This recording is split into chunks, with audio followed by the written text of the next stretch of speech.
Hello. Now, this is something many of you have already seen. Sneako gets the brakes beaten off of him, and he really shouldn't be in there with Sean Strickland. He has no oomph behind his punches. He can't form any form of respect every time he touches Sean. For the most part, Sean muffles everything that's incoming, takes a few shots to the body, maybe a shot to the head. Nothing really happens to Sean Strickland, and even when Sneako does land because Sean lets him, nothing really happens to Sean Strickland. He doesn't know how to snap from his hips. You're supposed to pivot your hips and pivot on the ball of your foot, ball of your feet, and snap in with intention when you strike someone. But he doesn't do that. He has no respect. He's touching with his lead, touching with his jab, and for the most part it looks like, okay, sure, this kind of is working, but that's because Sean isn't doing anything. His hands are down. His hands are literally down. He's walking Sneako down, putting him on the back foot without doing a single thing. He can't generate respect. He can't make Sean Strickland back up. He cannot do anything to stop him. This is going to be horrible. This is going to be horrible. He's not even doing anything. He's just gently touching him sometimes. Yep, just gently touching him in the face, not really doing anything to hurt Sneako. He's just saying, I can touch you whenever I want, I can take all of your shots, there isn't a thing you can do to me. Sneako, he's not going to be able to do a thing. Quite frankly, because he doesn't have the technical foundation necessary to hurt someone. He doesn't have any oomph behind his strikes. They're noodle punches. They're arm punches. He's trying to put his hips into it. He needs to focus on building isometric strength in his hips, learning, maybe taking a cable and just pivoting with his hips and trying to snap it, and then adding the ball of his foot into the snap.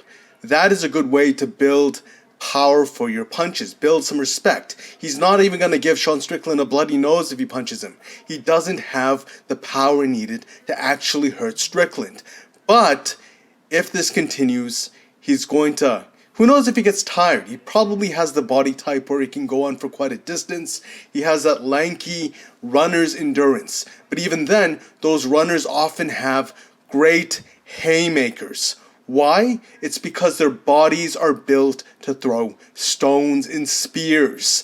His body should be able to generate more force than this. He should be able to whip a shot better than this, but he can't. He can't do that. He doesn't have the foundation needed to do that. He needs to train differently. He needs to train isometric strength, just holding positions and then snapping from them. Isometrics are more so holding a specific position. Bruce Lee talked a lot about this. Bruce Lee talked a lot about isometric strength and how you should hold a certain position and that'll build your ability to snap from that position.